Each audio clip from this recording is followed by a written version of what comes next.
Hi everyone, Kate here at Kate Sparrow Art Studio.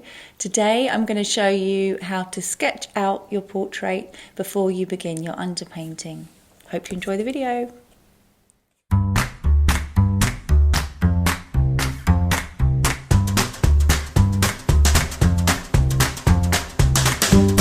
I'm going to show you now how sometimes I use pencil to define time before I begin the process of underpainting.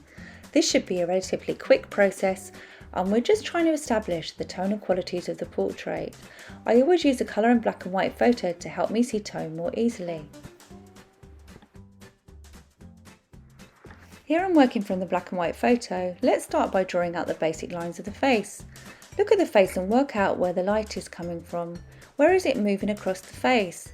This is so integral to the process of learning how to create the planes of the face. We need to discover how the tone and shadows fit. Look for shapes and spaces. We can start by drawing in the darker areas. We're not looking for detail at this stage, but trying to establish the tonal range within the piece. We don't need to overuse the pencil, but use the blender to move the graphite into the canvas.